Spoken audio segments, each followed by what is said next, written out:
Antes de comenzar con la lectura del texto, quiero que nosotros podamos precisamente recordar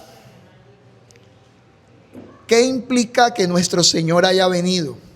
Como dice Hebreos capítulo 1, versículo del 1 al 3, que los postreros tiempos son reales, que la venida de nuestro Señor Jesucristo, precisamente ese periodo entre el nacimiento de Cristo y la destrucción de Jerusalén, hacen referencia a esos postreros tiempos. Que cuando el apóstol Pablo escribió la carta, o las diferentes cartas, las 13 cartas que encontramos precisamente en el Nuevo Testamento, la iglesia tesalónica estaba viviendo el final de la era antigua y estaba empezando la era nueva, el nuevo eón. Todo este periodo debe ser considerado como el tiempo de la primera venida de Cristo. Tanto el Antiguo como el Nuevo Testamento, lógicamente, hace referencia a la destrucción prometida de Jerusalén. Y esta destrucción, la destrucción del templo, es considerada una obra de Cristo y que está conectada de forma inmediata con la redención. Cuando miremos la redención, tenemos que verlo en un cuadro completo. La redención no solamente alude a la encarnación de Cristo, no solamente alude a su muerte, no solamente alude a su sepultura, no solamente alude a la resurrección, a la ascensión, al derramamiento del Espíritu Santo, sino que también hace alusión a ese día del Señor que se trató en el capítulo 5 de Primera de Tesalonicenses. Ese juicio sobre Jerusalén, todas son partes únicas de esa única obra, de traer su reino y crear un nuevo templo. Un nuevo templo que fue levantado en 3 días. Su cuerpo fue destruido. La muerte fue real. El sacrificio objetivo de Cristo fue real. Pero también la resurrección y el levantamiento del cuerpo, tal cual como lo dijo en Juan capítulo 2, también fue una realidad. Su obra expiatoria está unida con la destrucción del templo y su cuerpo constituyéndose como el verdadero templo. Quiero que nosotros partamos de esa realidad doctrinal. Que nosotros entendamos que cuando el apóstol Pablo escribe a la iglesia tesalónica, lo escribe en ese marco histórico, donde el día del Señor era un día esperado y anhelado por la iglesia, donde la iglesia también era consolada, donde los hijos de luz, tal cual como lo describe el capítulo 5 de Primera de Tesalonicenses, los hijos de luz no le va a tomar o no le tomó eso como algo introspectivo, sino que más bien para ellos fue un consuelo saber que el Rey, el que murió en la cruz, el que resucitó, el que ascendió, el que está sentado a la diestra de Dios Padre, está reinando y está intercediendo por su iglesia. Él es juez y Él vino a juzgar precisamente y juzgó a la nación de Israel.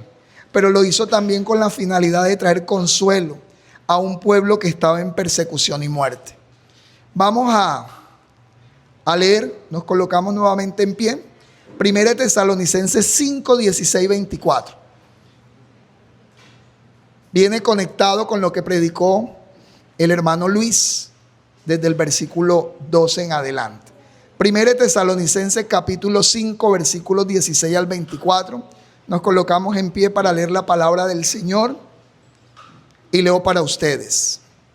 Repito, primera carta del apóstol Pablo a los tesalonicenses, capítulo 5, versículos 16 al 24. Quedaría pendiente la saturación final para el cierre de esta primera carta. Dice la palabra del Señor: estad siempre gozosos, orad sin cesar, da gracia en todo, porque esa es la voluntad de Dios para con vosotros en Cristo Jesús. No apaguéis al espíritu, no menosprecéis las profecías, examinadlo todo, retened lo bueno, absteneos de toda especie de mal.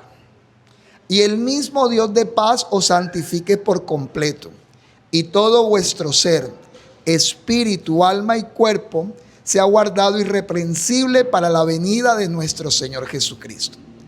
Fiel es el que os llama, el cual también lo hará. Que el Señor sea añadiendo y dándonos sabiduría, e iluminando nuestras mentes para entender el texto.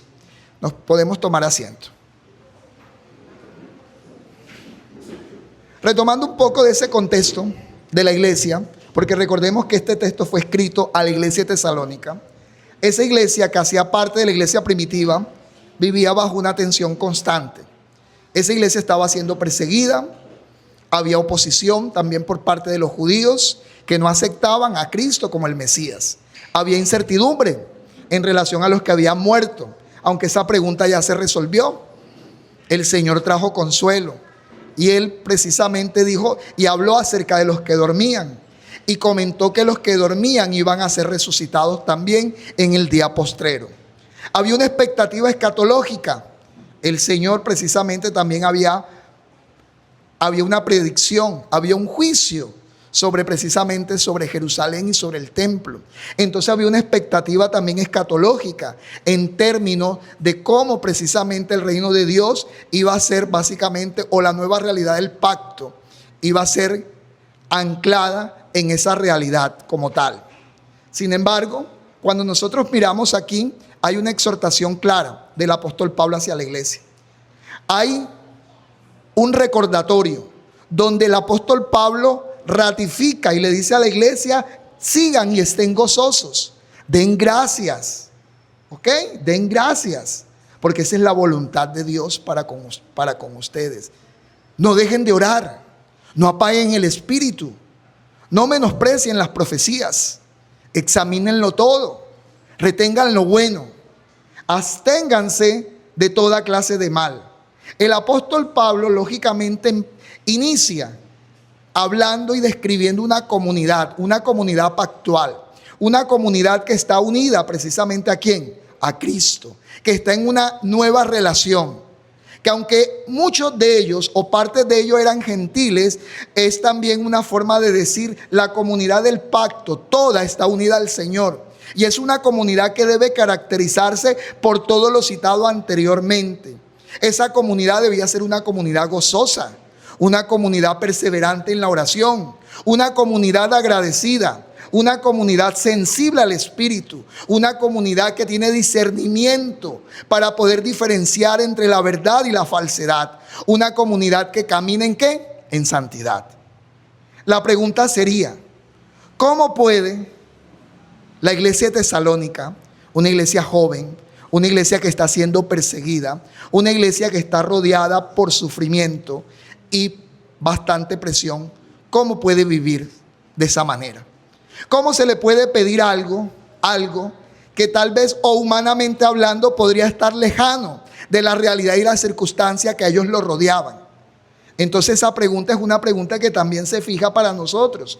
¿Cómo nosotros, siendo la iglesia del Señor, cómo nosotros, siendo la comunidad del pacto, rodeados todavía de sufrimiento y presión, cómo también esta demanda, cómo también estos mandatos son para nosotros como pueblo de Dios? Entonces el apóstol Pablo lo primero que hace, o lo que ha venido haciendo durante los 5 capítulos de esta carta, es que la iglesia y la base de la iglesia gira en torno al evangelio. ¿Ok? Y el evangelio como realidad, como poder de Dios, visto en Romanos capítulo 1, versículos del 16 al 18, no vino a mejorar un comportamiento de un individuo. Yo quiero que eso lo tengamos claro. El evangelio no solamente como poder de Dios, como realidad pactual, no solamente vino a transformar el comportamiento o vino a elevar la moral del hombre. El evangelio que el apóstol Pablo está anunciando a lo largo de la carta de Tesalónica vino como poder de Dios, vino como dínamos. ¿Vino para qué? Vino para arrancar hombres y mujeres del dominio de las tinieblas y conformar una nueva creación bajo el señorío de Cristo. Mi hermanos, si nosotros hemos sido trasladados de las tinieblas a la luz, nosotros somos nueva creación. Por ende, nosotros ahora estamos bajo el señorío del Cristo resucitado. Nosotros estamos bajo una nueva realidad. Ya el día del Señor, aunque para ellos era una expectativa escatológica, tuvo cumplimiento en el año 70. Para nosotros es una realidad de que el reinado de Cristo ya irrumpió sobre esta realidad, que el reinado de Cristo ya hace parte de la historia del hombre, que el reinado de Cristo lógicamente se está está extendiendo y debe estar lógicamente en crecimiento. Por eso las demandas de la palabra de Dios con respecto a la iglesia, el evangelio, ese evangelio mencionado por el apóstol Pablo, dinamos, ese poder divino está irrumpiendo en la historia, está destruyendo el dominio del pecado, está venciendo la muerte y está derribando el reino de las tinieblas y formando ¿qué? Formando un pueblo para el rey. Y esto nos deja unas preguntas, realmente en términos de cómo nos identificamos nosotros. ¿Nos identificamos realmente como súbditos del rey? ¿Nos identificamos en una relación pactual donde estamos unidos a Cristo? Donde Cristo no solamente es nuestro Salvador, sino que Él es el Rey. Él es el postrer Adán que ahora precisamente está a la diestra de Dios Padre intercediendo por su iglesia. ¿Para qué? Para que a través de su Santo Espíritu y la iglesia sea una iglesia triunfante y una iglesia que pueda avanzar y vivir conforme a estos mandamientos que están citados desde el versículo 16 al versículo 24. Entonces, estas exhortaciones mencionadas por el apóstol Pablo son la marca o el fruto de aquellos que viven en esperanza y que viven conforme a la santificación divina. Nosotros no debemos ver, y de hecho en el sermón pasado el hermano Luis lo decía, aquí no tenemos unos mandamientos aislados. Esto no es una lista de chequeo donde Dios va a verificar nuestro comportamiento. Esto va más allá. Son señales visibles del reino de Dios. Las marcas que están allí son señales visibles del fruto del Espíritu en la vida de la iglesia. Son señales visibles del reino de Dios en un mundo donde todavía los efectos del pecado, donde todavía la oscuridad y las tinieblas hacen parte, pero donde la luz de Cristo está transformando una realidad. El ejemplo somos cada uno de nosotros. El ejemplo son cada una de esas iglesias, de esas cartas que precisamente el apóstol Pablo, inspirado por el Espíritu Santo, llevó una palabra donde recordaba a la iglesia quiénes éramos o quiénes eran ella y quiénes somos nosotros. Muchos han reducido la vida cristiana a una lista de comportamientos. Muchos van a la iglesia y lógicamente tal vez este sermón puede ser leído o puede ser llevado en un discurso donde tal vez el único eco es lo que yo tengo que hacer para ganar mi salvación e ir al cielo. El propósito del apóstol Pablo no fue ese. El propósito del apóstol Pablo y el propósito de Dios a través de su palabra, a través de Cristo como Rey, no es dejarnos una lista de comportamiento religioso, orar más, esforzarse, mejorar la conducta, intentar ser mejores personas. Eso lo podríamos reducir a humanismo, donde básicamente no es la gracia la base precisamente del evangelio, de lo que nosotros hacemos, sino al fin y al cabo terminan siendo ¿qué? Obras en las cuales nosotros precisamente apoyamos nuestra vida. Entonces, el propósito del apóstol Pablo al escribir la iglesia de Tesalónica no era presentar el evangelio como un sistema moral para reformar externamente al hombre caído. Era algo más profundo. Por eso las exhortaciones de 1 Tesalonicenses 5, 16, 24 no son mandamientos vacíos ni técnicas de espiritualidad superficial. Pablo no está construyendo una comunidad sostenida por el ¿qué? Sostenida por un moralismo religioso. Pablo no está apuntando a que vivamos como los fariseos o como los saduceos. Pablo precisamente lo que está apuntando, inspirado por el Espíritu Santo, es que nosotros entendamos lo que significa estar unido a la vid. Y si nosotros realmente estamos unidos a la vid y el pámpano está unido a la vid, ¿qué producimos? Frutos. Y eso es lo que precisamente va orientado este mensaje como tal. La iglesia, Pablo está describiendo las marcas visibles de aquellos que estamos unidos a Cristo. ¿Y cuáles son esas marcas visibles? Ya creo que las he mencionado. Orar, dad gracias, ¿sí o no? Estad gozosos, no apagando el espíritu. Y paramos de contar hasta llegar al versículo 24 como tal. La iglesia vive así. ¿Por qué vivimos así y por qué el anhelo de nuestro corazón debe estar enmarcado a seguir viviendo bajo precisamente esta expectativa escatológica? ¿Por qué la iglesia vive así? ¿Por qué? Porque ya participamos de la obediencia perfecta de Cristo. Porque ya participamos de su muerte expiatoria. Porque ya participamos también de su sepultura, de su resurrección victoriosa, de su ascensión gloriosa, de su entronización como rey.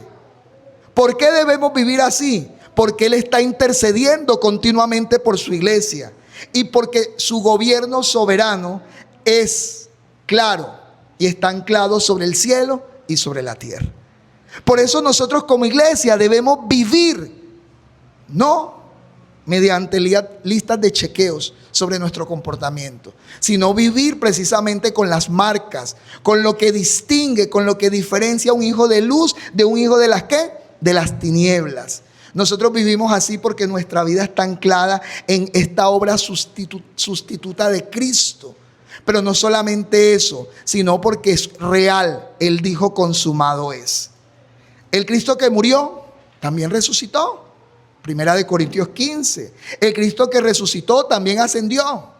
¿Y el Cristo que ascendió ahora qué? ¿Ese Cristo dónde está? Está reinando. Está santificando a su pueblo. Él dijo que era necesario que Él se fuera, pero que iba a enviar ¿a quién? Al Consolador, al Parácletos, al Espíritu Santo, quien está dirigiendo a la iglesia. Entonces ahora él reina, santifica a su pueblo, preserva la iglesia y gobierna la historia hasta la consumación final ¿del qué? De su reino. Por eso, esa es la razón por qué podemos gozarnos. ¿Por qué podemos estar contentos el día de hoy? Y estamos en medio de una noticia difícil. Familiar de un hermano nuestro falleció. Hay tristeza. Esa noticia, cuando escuchamos esa noticia, esas noticias impactan el corazón. Tenemos sentimientos. Nos duele lo que acontece. Nos afecta los efectos de la caída aún. Porque somos seres sensibles. Pero aún en medio del dolor y en medio del sufrimiento, la palabra de Dios nos dice: estáis gozosos. Y cuando vamos a Gálatas capítulo 5, versículo del 19 en adelante, donde está el contraste entre el fruto de la carne y el fruto del Espíritu, nos dice: el fruto del Espíritu ¿es qué? Amor y es gozo. Y el apóstol Pablo le ratifica a una iglesia que está siendo perseguida, le está diciendo: estáis gozosas, estén gozosos. Pablo no le está diciendo deleítense en el sufrimiento, sino que el apóstol Pablo le está diciendo: recuerde quiénes son ustedes en Cristo. Son una iglesia triunfante, son una iglesia que por el triunfo de Cristo, eso es un motivo ¿de qué? ¿Un motivo de qué? De gozo para ustedes como iglesia. Entonces, si nosotros miramos, esa es la razón por la cual la iglesia se goza en medio de la aflicción. Esa es la razón por la cual la iglesia persevera en oración. Esa es la razón por la cual la iglesia vive agradecida. Esa es la razón por la cual la iglesia discierne la verdad y camina en santidad. No porque confía en la carne, no porque confía en el hombre, no porque confía en las fuerzas o en la academia o en la razón o en lo que el hombre pueda alcanzar, sino porque el Espíritu Santo está aplicando continuamente la obra de Cristo, de esa obra consumada ¿a quién? A su pueblo. ¿Por qué debemos estar gozosos? Porque el Espíritu Santo está presente entre nosotros. Por eso el apóstol Pablo dice: no apaguéis el Espíritu. Sé consciente de la nueva realidad en la cual tú estás. Sé consciente en términos de cuáles son las verdaderas marcas que deben distinguir ¿al qué? A la comunidad del pacto. Entonces, no confiamos en la carne, confiamos en la obra de Cristo. Confiamos en el Consolador que está aplicando continuamente la obra consumada de Cristo sobre su pueblo. La respuesta de Pablo no nace del humanismo ni del egocentrismo. No porque eran naturalmente fuertes, tampoco porque descubrieron técnicas espirituales superiores, sino más bien la iglesia vive como comunidad del nuevo pacto porque experimenta la realidad ¿de qué? La realidad del reino inaugurado, mientras espera vigilante la manifestación gloriosa del Rey. Teniendo en cuenta esa introducción, El título del sermón es El fruto de la comunidad del pacto, que vive en esperanza y conforme a la santificación divina. El fruto o las marcas, como lo querramos llamar, de la comunidad del pacto. Una comunidad que debe vivir ¿cómo? Debe vivir en esperanza y debe vivir conforme a la ¿qué? A la santificación divina, porque la obra es del Señor. Quiero que comencemos con una ilustración, un hecho histórico que ocurrió en el año 155 después de Cristo. Allí, cerca a ese periodo de Tesalónica, estaríamos hablando de 100 años posteriores a que se da esta carta. Aquí en el año 155, durante la persecución romana, en Esmirna específicamente, un anciano pastor llamado Policarpo de Esmirna fue arrestado. ¿Por qué? ¿Saben por qué fue arrestado? Por confesar a Cristo. Fue arrestado. Así comienza la historia, la ilustración. Cuando lo llevaron al estadio para ser ejecutado, el procónsul romano intentó salvarle la vida. Sí, porque no había delito en él.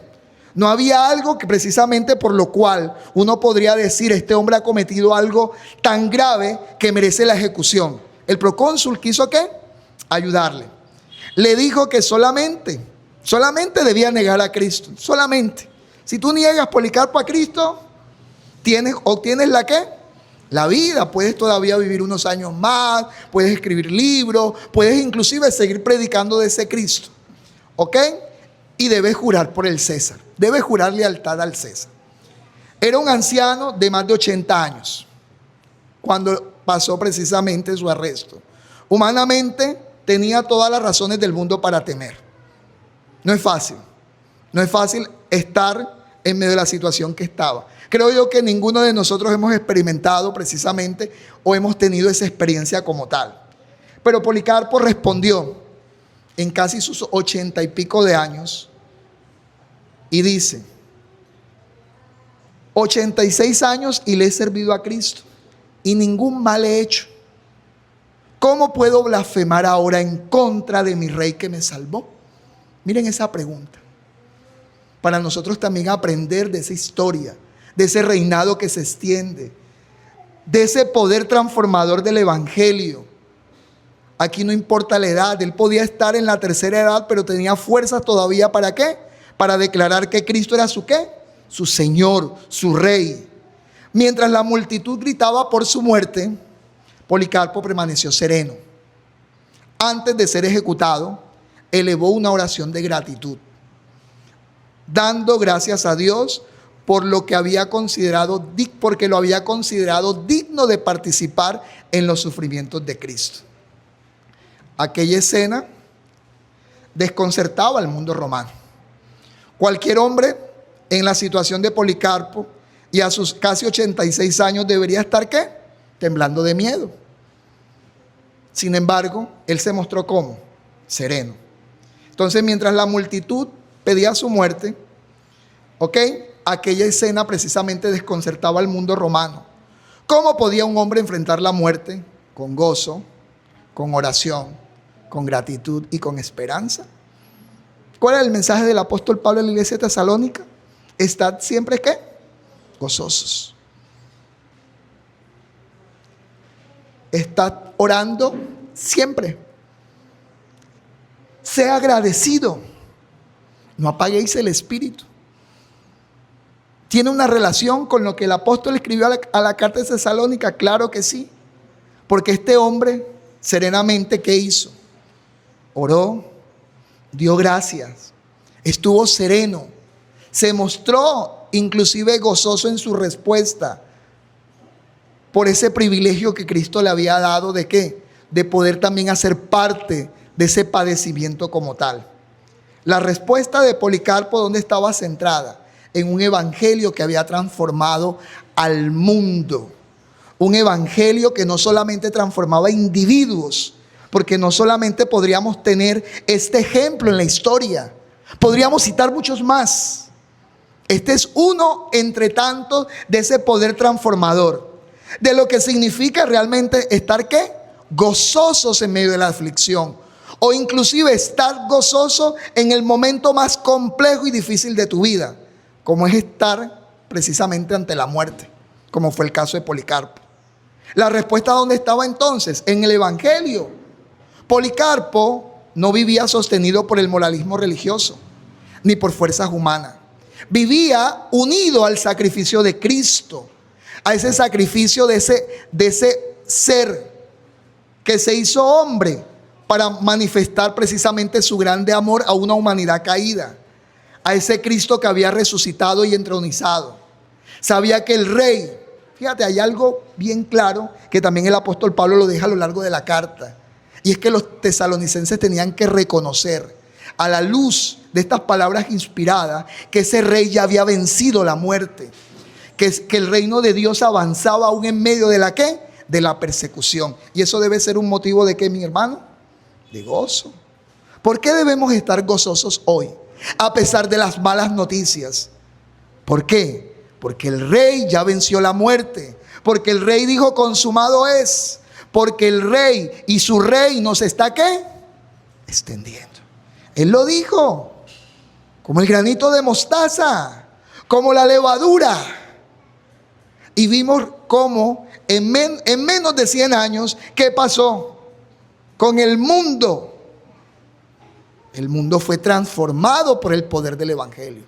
En Filipenses, una carta posterior, podemos encontrar que los de la casa del César, ¿sí o no?, habían sido transformados por el poder del Evangelio.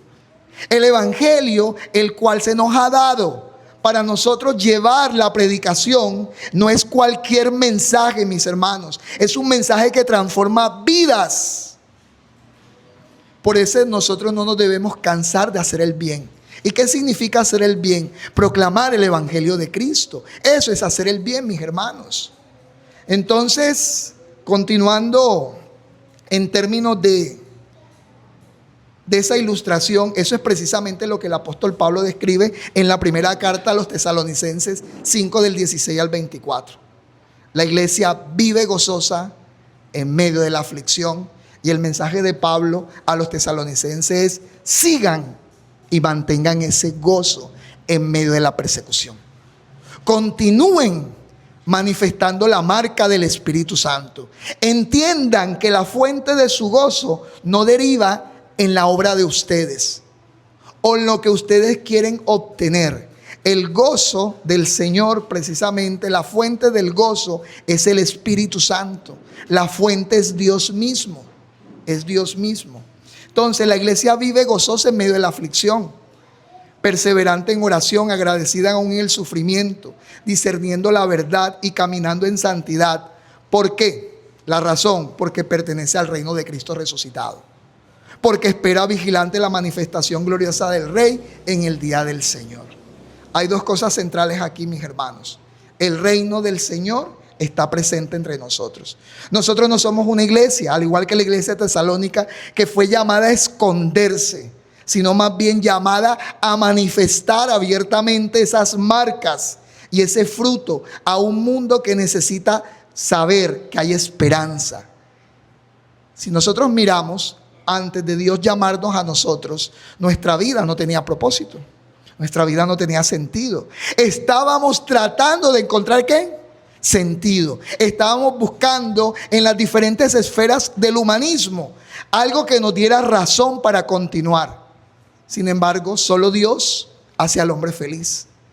Solamente cuando el hombre se une a su Creador, alcanza propósito y significado. Y eso es lo que el apóstol Pablo precisamente quiere transmitirnos a través de este texto. La iglesia manifiesta las marcas del Espíritu. ¿Cómo la iglesia manifiesta las marcas del Espíritu? Mediante el gozo. Y ese gozo, si nosotros miramos, es un hilo conductor. Cuando realmente nosotros entendemos lo que es el gozo como fruto del Espíritu Santo, eso produce una vida de oración continua y de gratitud perseverante, viviendo en dependencia constante del Cristo resucitado, cuyo trono permanece abierto para su pueblo por medio de una obra redentora y en una intersección continua. Como comunidad del nuevo pacto, estamos llamados ¿a qué? A ser sensibles a la guía del Espíritu Santo, sin apagar ni constrictar su obra. ¿Para ser qué? Iluminados en discernimiento, examinándolo todo, reteniendo lo bueno y apartándonos de toda especie del mal, mientras el mismo Dios de paz os santifica integralmente a su pueblo y lo preserva irreprensiblemente para la venida gloriosa del Señor Jesucristo. Vámonos ahora sí al texto y vamos a empezar a escudriñar lo que aquí está. El apóstol Pablo, a la luz de lo que hemos mencionado, de esa introducción y de esa ilustración, el apóstol Pablo comienza diciendo: estad siempre ¿qué? Gozosos. Y de allí se desprenden dos cosas que están enlazadas precisamente en esa primera idea que vamos a analizar. Orad sin cesar. Dad gracias en todo, porque esta es la voluntad de Dios para con vosotros en Cristo Jesús. Parecería al inicio que fuesen tres frases sueltas, pero el apóstol Pablo está anclando una sola idea.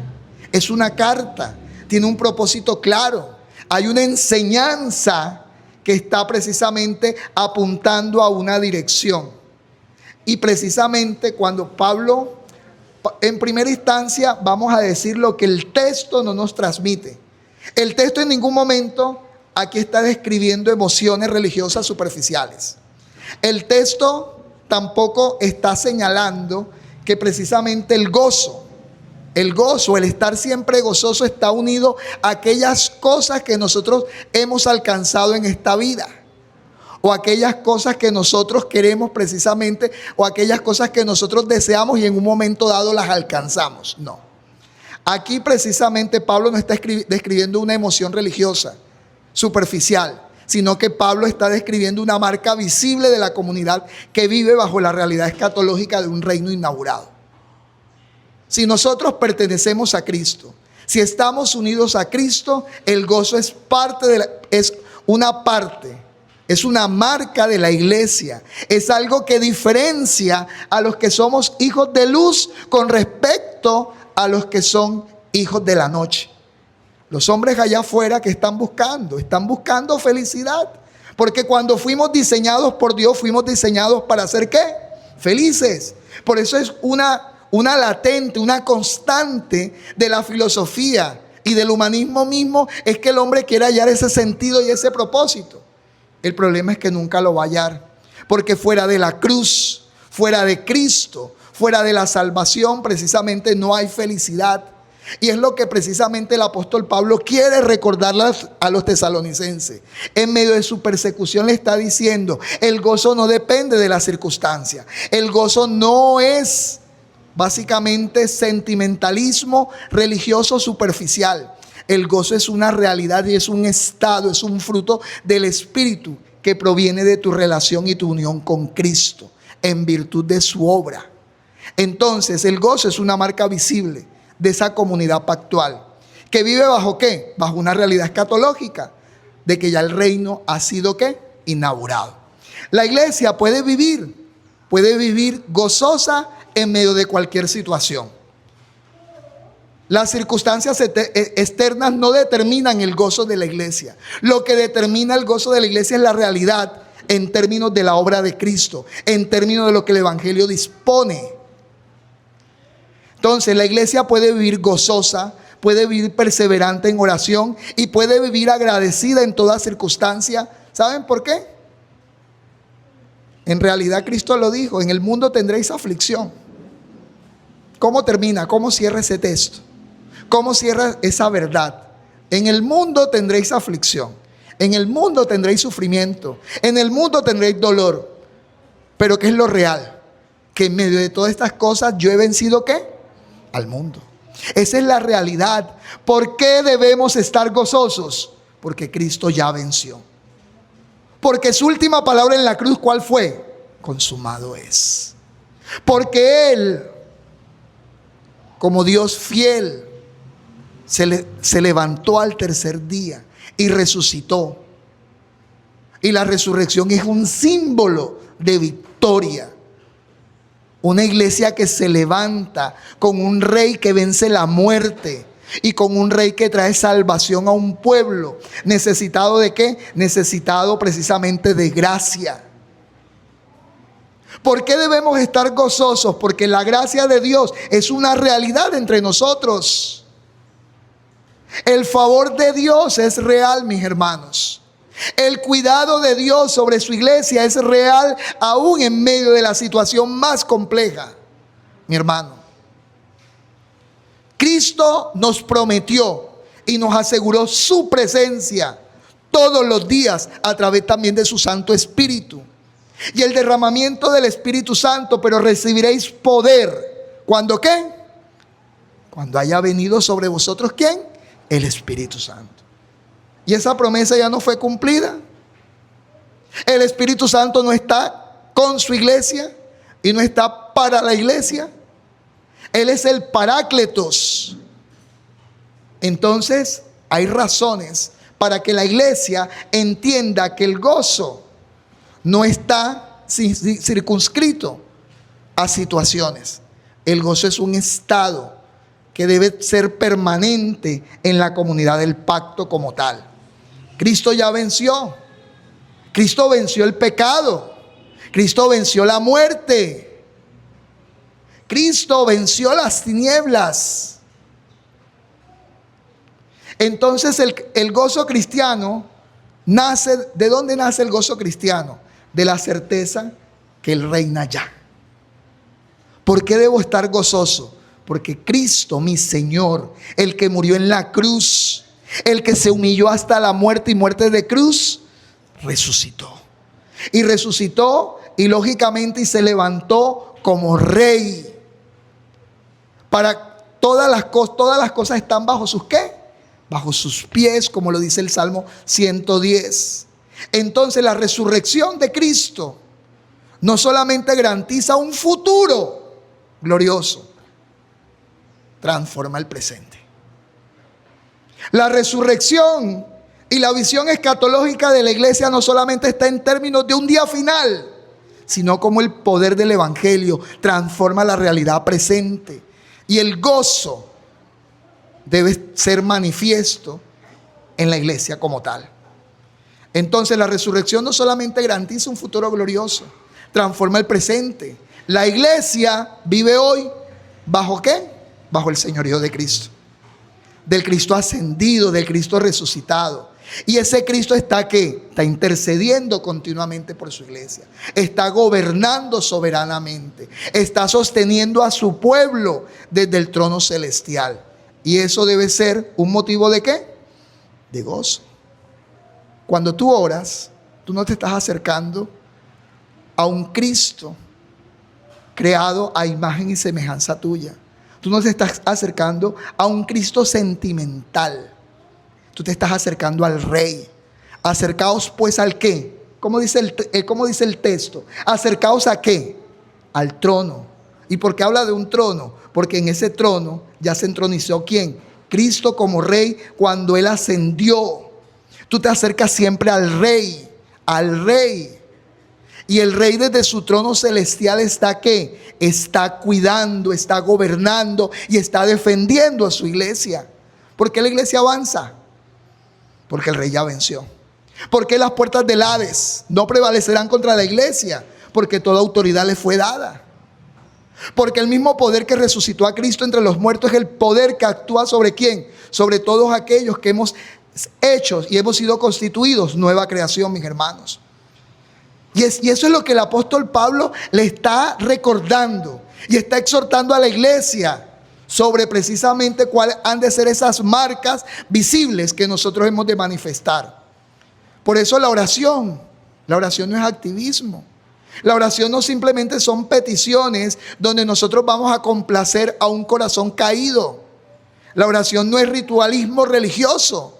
Porque una vez que el apóstol Pablo dice, estad siempre gozoso, ¿qué nos dice? Orad sin cesar.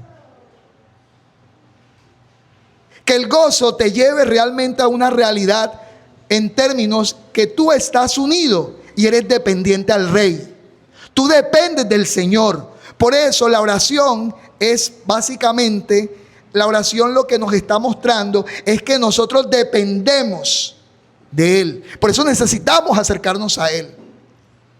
Entonces la oración es dependencia continua al Rey. La iglesia ora. ¿Por qué la iglesia ora? No para alcanzar sus deseos. Deleítate en Jehová tu Dios. Fíjate cómo comienza el Salmo 37:4.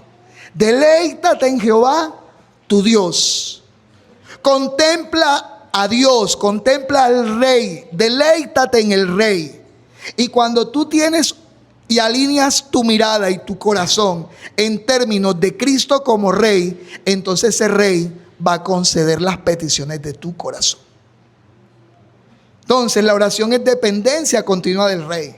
La iglesia ora porque tiene acceso permanente al trono de la gracia. Por eso Pablo le dice a los tesalonicenses: oren sin cesar. No olviden que el acceso al trono es continuo. El sacrificio se dio una vez y para siempre, pero el acceso y la adoración de la comunidad del pacto es continuo. Cristo está allí para nosotros. Cristo está intercediendo por su iglesia. Cristo desea que nos acerquemos al trono para manifestar nuestra dependencia a Él. Entonces tenemos acceso permanente al trono de gracia mediante la obra de Cristo, mediante su sacrificio. Y estad gozosos, orad sin cesar y dad gracias ¿en qué? En todo. Mientras que Israel murmuraba, si recordamos Israel, ¿verdad? Israel pudo ver los prodigios, ¿verdad? Pudo ver el carácter de Dios en cada una de sus obras. ¿Y qué hacía Israel constantemente? Abría su boca ¿para qué? Para murmurar. Y el apóstol Pablo en Corintios capítulo 10 nos dice que eso ahí quedó como un ¿qué? Como un ejemplo para que nosotros no lo repitamos. Para que realmente vivamos como verdadero pueblo del Señor. Y el verdadero pueblo del Señor no solamente se goza en la realidad en la cual está bajo el señorío de Cristo, sino que también depende del Rey y es consciente del acceso que tiene, pero también es un pueblo que se acerca a Dios ¿para qué? Para agradecer. ¿Por qué estamos hoy aquí? Estamos aquí porque precisamente estamos agradeciendo al Señor por su obra. Estamos reconociendo su reinado. Estamos reconociendo su poder. Estamos reconociendo precisamente, bendice alma mía al Señor y no olvides, como dice el Salmo 103, ¿verdad? No olvides ¿qué? Ninguno de sus ¿qué? De sus beneficios, ninguna de sus bondades. Porque Él fue el que me libró, Él fue el que me salvó, el que perdonó mis pecados, el que me ha sostenido, el que me suple el pan.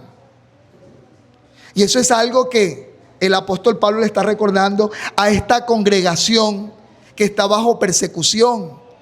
No dejen de dar gracias en todo, porque esa es la voluntad de Dios para con vosotros en Cristo Jesús.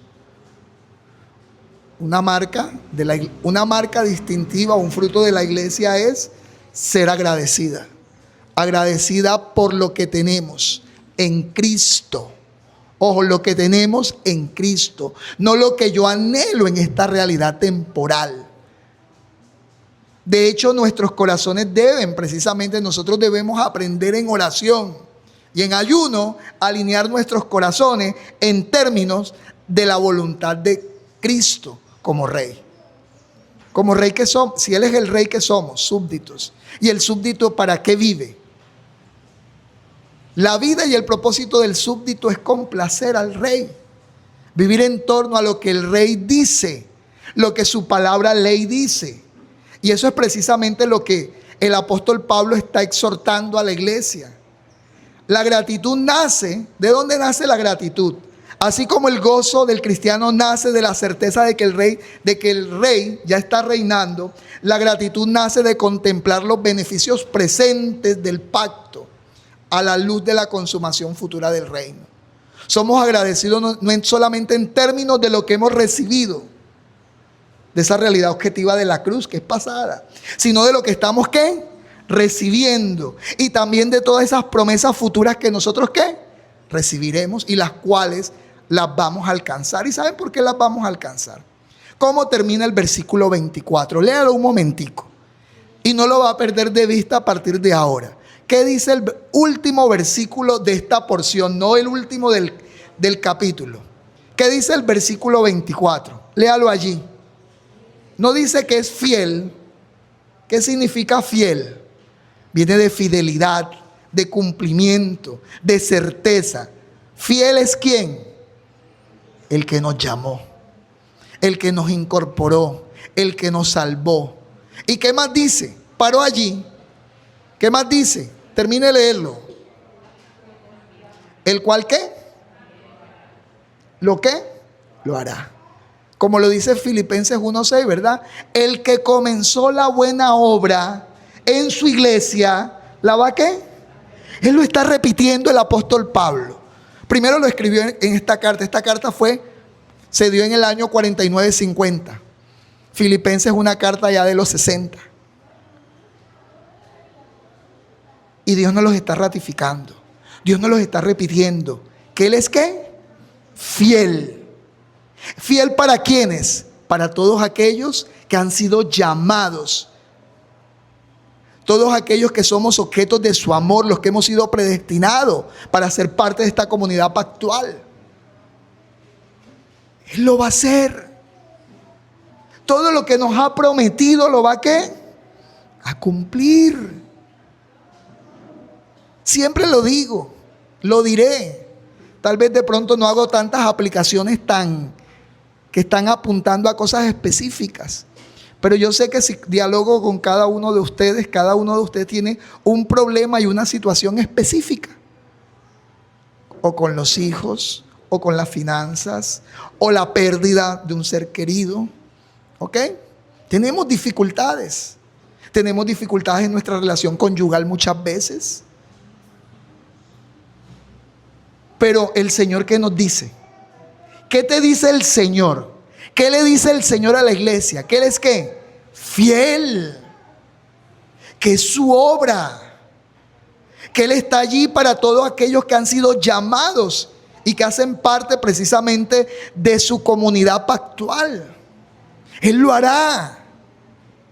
Y esas eran las palabras consoladoras de Dios para esta iglesia que vivía en un tiempo difícil, que tal vez nosotros como iglesia no estamos viviendo.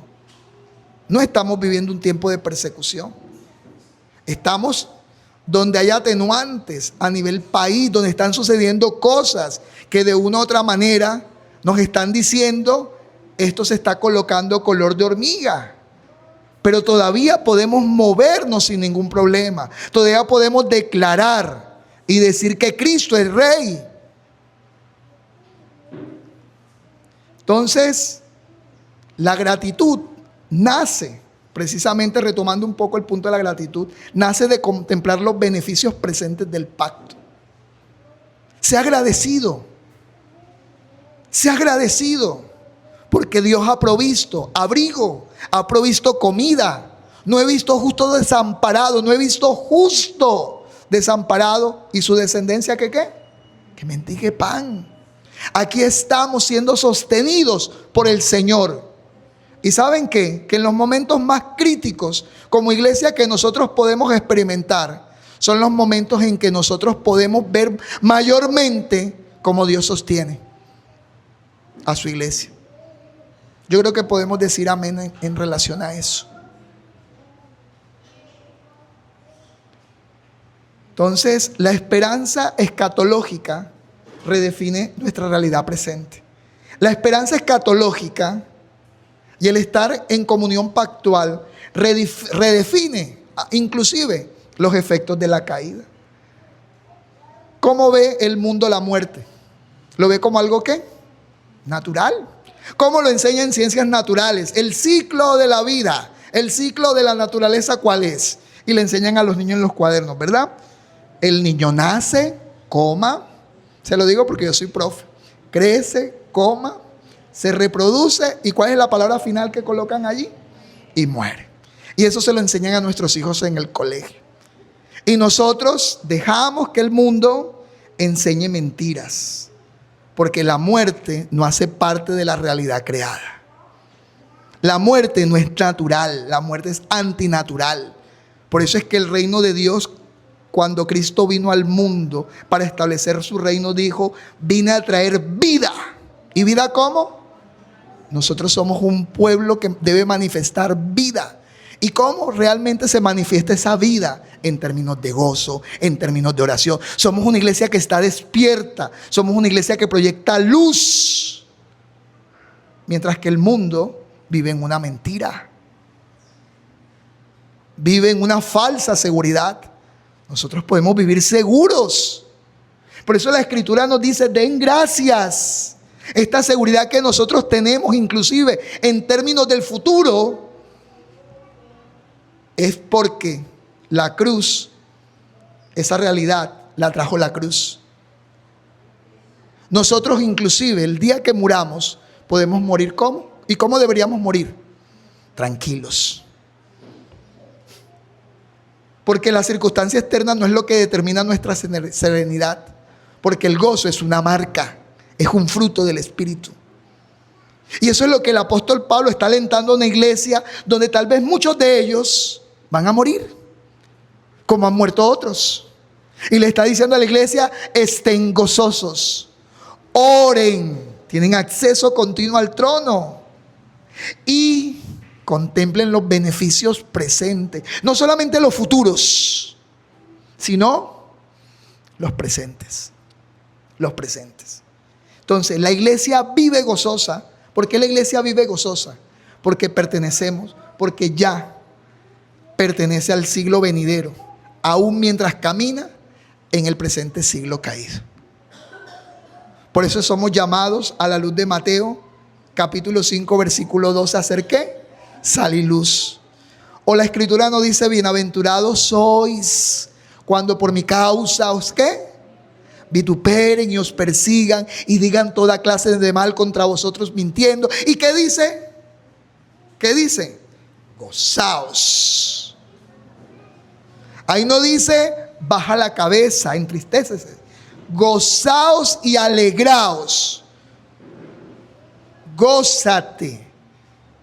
El gozo del Señor es la fortaleza de la iglesia.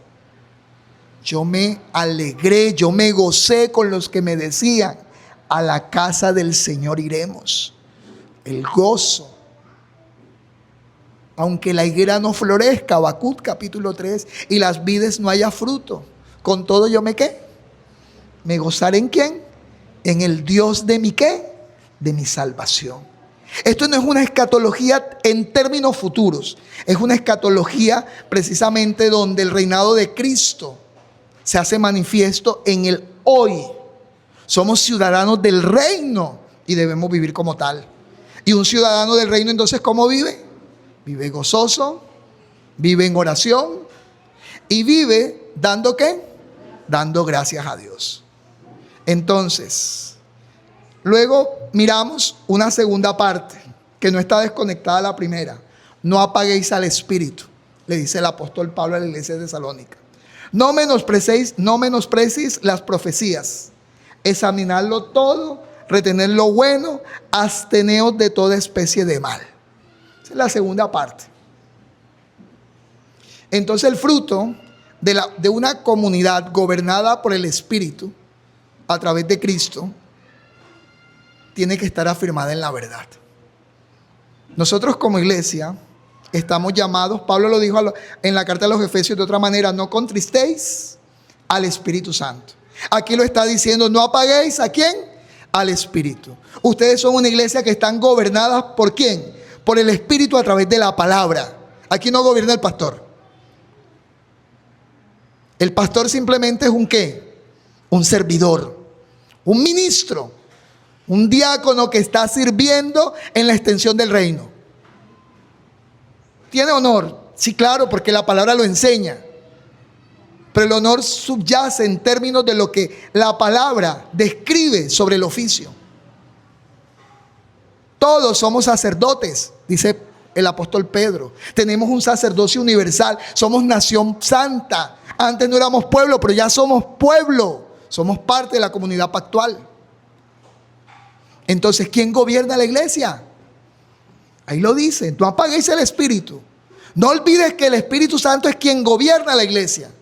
El Espíritu Santo es quien dirige a la iglesia. El Espíritu Santo es quien ilumina la mente para que nosotros podamos precisamente ¿qué? Tener un discernimiento claro en términos de la palabra y la profecía. Recordemos que aquí la profecía y por así decirlo, los profetas hablaban. La palabra de Dios todavía, aún el Nuevo Testamento no estaba ¿qué? Escrito. Las manifestaciones del Espíritu Santo se daban en palabras proféticas. Y también era necesario exhortar a la iglesia. Y eso es lo que está haciendo el apóstol Pablo, exhortando, pero también a la vez animando a la iglesia a vivir bajo el gobierno del Espíritu Santo. La iglesia no vive únicamente mirando hacia el futuro, ya lo he repetido varias veces, ¿verdad?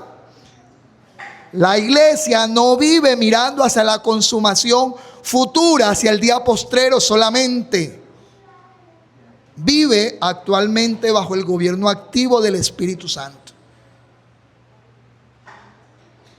Como iglesia debemos orar para que su Santo Espíritu dirija esta congregación. Para que el Espíritu Santo, a través de su palabra, Cristo reine entre nosotros. Y ese mismo Espíritu que resucitó a Cristo, que inauguró la nueva creación. De hecho, si nosotros nos vamos a Génesis, capítulo 1, versículo 2, el 1:1 dice: en el principio creó Dios los cielos y la tierra estaba ¿qué? Desordenada y vacía. O sea que Dios no había establecido todavía ¿qué? Orden. Y todavía no había llenado la tierra. Eso es lo que el texto nos está diciendo. Pero el versículo 2 que nos dice: ¿y el Espíritu de qué? El Espíritu Santo se movía ¿dónde? Sobre la faz de las aguas. Ya desde las primeras páginas del Génesis, desde los primeros versículos del Génesis, se nos está hablando acerca en términos de la economía trinitaria, de la función del Espíritu Santo. El Espíritu Santo vendría a impartir vida. Vendría a estar precisamente sobre esta realidad creada. El Espíritu Santo estaba sobre la faz de las aguas. Cristo envía al Espíritu Santo para dirigir a su iglesia. Entonces ese mismo Espíritu que resucitó a Cristo inauguró la nueva creación. Y ese Espíritu, pero recibiréis poder cuando el Espíritu Santo descienda sobre nosotros. Ese mismo Espíritu descendió sobre la iglesia. Y ese Espíritu Santo es quien ilumina, preserva y conforma al pueblo del pacto mientras esperamos la venida del Rey. Por eso es que el apóstol Pablo exhorta: no apaguéis el Espíritu. Apagar el Espíritu es resistir, es no someterme al Rey, es resistir la obra del reino en medio de una comunidad redimida, mis hermanos. Hoy lo leímos, hoy que leíamos en Deuteronomio 29, mi hermano, que todo aquel que no se someta, ¿qué? Le vendría todas las ¿qué? Las maldiciones del pacto. Y es real. Debemos temer a la ira de Dios. Debemos temer no vivir conforme al ¿qué? Al pacto y a la ley pactual que Dios ha establecido. Esto es un imperativo claro para la iglesia. No apaguéis el Espíritu. No vivas bajo rebelión.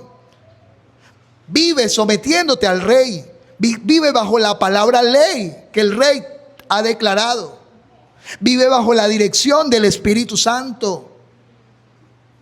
Ya sabemos lo que pasó, ¿verdad? Con Ananías y Zafiras. ¿A quién mintieron? ¿Mintieron a Pedro? No. Ellos mintieron al Espíritu Santo. ¿Y qué pasó con ellos? ¿Qué fue lo que trajo como consecuencia? Muerte. Entonces la iglesia está llamada a vivir sensible a la dirección del Espíritu Santo. La iglesia está llamada a vivir dependiente de la iluminación del Espíritu Santo.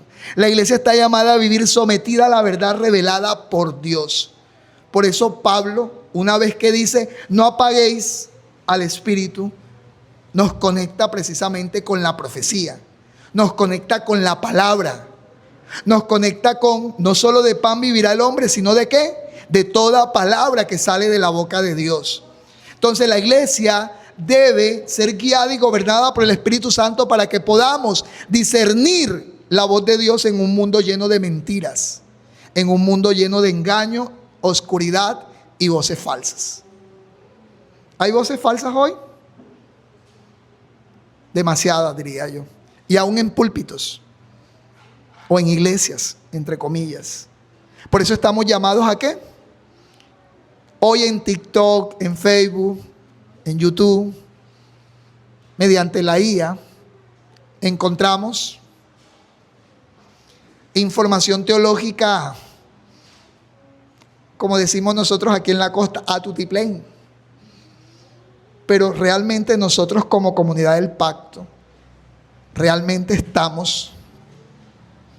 tenemos ese discernimiento para nosotros poder decir, esta es la voz de Dios en medio de tanto engaño. Por eso Pablo le está diciendo, oren sin cesar, manténganse unidos a Cristo, para que nosotros, mediante esa dependencia, podamos ser capaces de escuchar la voz de Dios.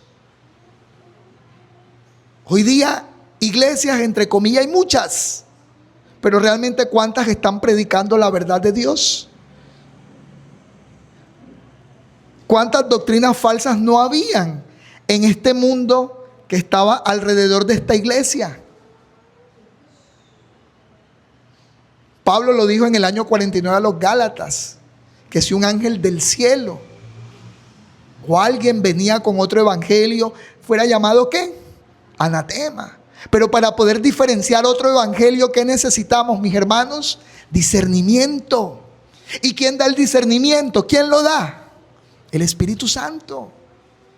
¿Y cómo logramos discernimiento como iglesia, como pueblo de Dios? Cuando doblamos nuestras rodillas, cuando vamos a la Escritura, cuando dependemos del Señor.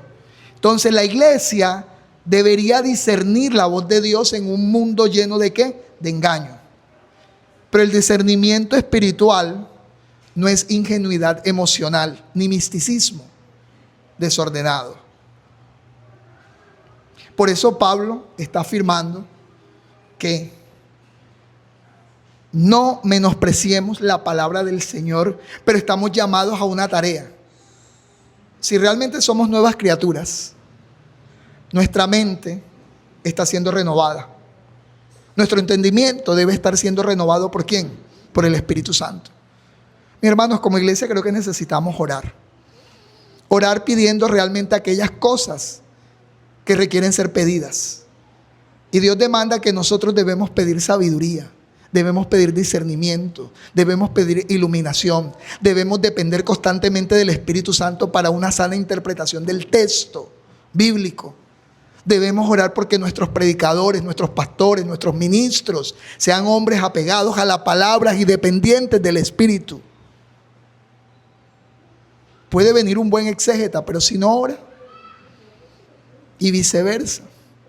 Por eso es que si nosotros miramos, todo esto está articulado. El apóstol Pablo no está en una lista de chequeos diciendo, iglesia, está gozoso, chulito, ora sin cesar. No.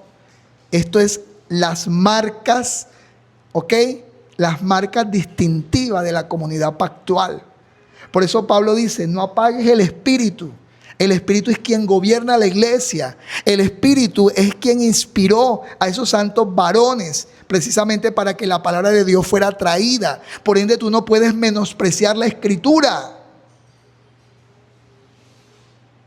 Hoy por hoy, yo venía en el bus ayer. Era inevitable no escuchar. Cuando una persona va hablando por teléfono y va hablando en voz alta, es inevitable si estás al lado de él no escuchar. Y por mucho que me puse un audífono, seguía escuchando, porque la voz era bastante alta. Me impresionó que el Señor pertenecía a un grupo carismático. Él lo dijo todo. La historia me la sé. Habló 2 horas por teléfono. Un grupo carismático. Y como que hubo una pequeña fractura dentro del grupo.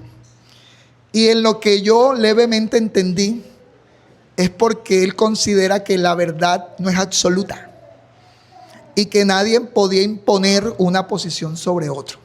Yo me imagino que el problema radicaba en alguna doctrina específica. Ese concepto es preocupante cuando aparentemente lo dice ¿qué?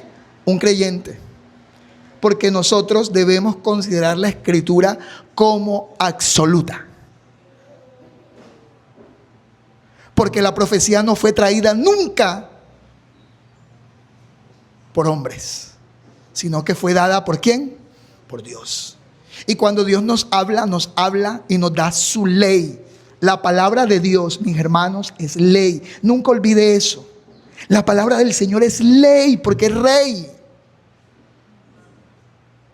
Pero va más allá de ser una norma. Esa palabra ley fundamenta su pueblo. El Señor salva y luego da su ley. Con Israel pasó. Una vez que fueron redimidos, que fueron sacados de Egipto, en el desierto, en el monte de Sinaí, Dios en piedra les da la ley. Porque ya son su pueblo, es su iglesia. Lo mismo ocurre. Si somos el pueblo de Dios, si somos la iglesia de Dios, nosotros no podemos menospreciar la profecía. No podemos menospreciar la Escritura. No podemos decir que en la Biblia hay verdades.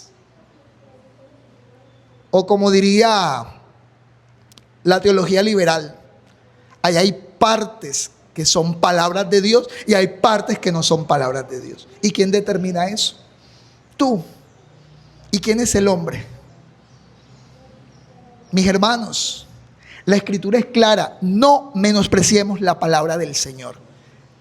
Tengamos la palabra del Señor como tenemos ese privilegio de escuchar la voz de Dios. Y posteriormente dice, examinadlo todo, retened lo bueno. Tal cual como lo dice en Filipenses 3:8. Todo lo bueno, todo lo justo, todo lo amable, todo lo de buen nombre, todo lo que es digno de alabanza. ¿Sí o no? En esto pensad. Aquí el apóstol Pablo lo está diciendo de otra manera. Examinadlo todo, retened lo bueno.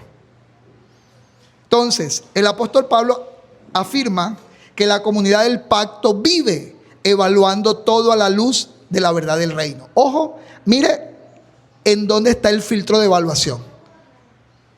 Evaluando todo a la luz de la verdad del reino. Recordamos los hermanos de Berea, ¿verdad? ¿Qué hacían los hermanos de Berea? ¿Quién predicaba a los hermanos de Berea? El apóstol Pablo.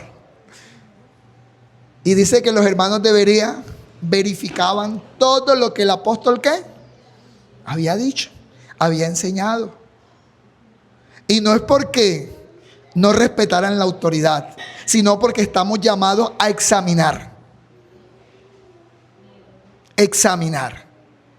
Y en ese examinar, como dice, debemos retener lo ¿qué? Lo bueno. Entonces, la escatología afecta el discernimiento presente. Porque la iglesia sabe que vive en medio de una batalla entre luz y tiniebla, entre verdad y engaño, entre reino de Cristo y sistema del mundo. Por eso debemos abstenernos de toda especie de mal. La santidad aquí, recordemos 1 Tesalonicenses 4:13. ¿Cuál es la voluntad del Señor? Según 1 Tesalonicenses 4:13. La voluntad del Señor es vuestra santificación. ¿Cuál es un propósito claro a la luz de la carta? El apóstol Pablo estaba precisamente predicando, llevando verdades para que esas verdades hicieran eco en una vida santa, en una comunidad santa pactual. Entonces la santidad aquí no es aislamiento religioso, sino evidencia visible de que nosotros pertenecemos al reino, de que somos hijos de Dios y que no pertenecemos más al dominio de las ¿qué? De las tinieblas. Ya para cerrar, en estos últimos 5 minutos, termina diciendo el apóstol Pablo: y el mismo Dios de paz os santifique por completo. Y todo vuestro ser, espíritu, alma y cuerpo sean guardados ¿qué? Irreprensible ¿hasta cuándo? Hasta la venida de nuestro Señor Jesucristo. Y cierra con el versículo 24. Fiel es el que os llamó y que va a hacer todas y cada una de esas cosas. Entonces la santificación no es transformación moral. Es la obra divina mediante la cual Dios conforma de manera holística a su pueblo a la imagen de Cristo. Recordemos, no sé si recuerdan la figura del platero que está en Malaquías, ¿verdad? La plata, para ser refinada, ¿a dónde hay que meterla? Al fuego. ¿Pero a qué parte del fuego? ¿A la orilla del fuego? ¿O al centro? ¿Por qué el centro? Porque ese es el lugar más ¿qué? Más caliente. Y el platero se sienta, ¿verdad? Nunca abandona la plata. Siempre está allí con la plata. Introduce la plata en el fuego. ¿Y hasta cuándo la saca? ¿Cuándo la saca? Cuando Él ve reflejada su imagen en ella. Esa es la obra del Señor en nosotros. La obra del Señor de nosotros es que Él está allí sentado como ese platero que describe Malaquías. Y hasta que la imagen de Cristo no sea conformada en su iglesia, la plata siempre va a estar puesta ¿dónde? En el fuego. Por eso el mismo Dios de paz, el que trajo reconciliación, shalom, paz, el que nos reconcilió a través de Cristo, ese mismo Dios que hace, nos está ¿qué? Santificando, porque esa es su buena voluntad, porque Él quiere que precisamente nosotros seamos conformados a la ¿qué? A la imagen de Cristo. Entonces la voluntad de Dios no es solamente mejorar externamente al hombre. La voluntad de Dios es santificar completamente al pueblo del pacto. ¿Y por qué habla espíritu, alma, cuerpo?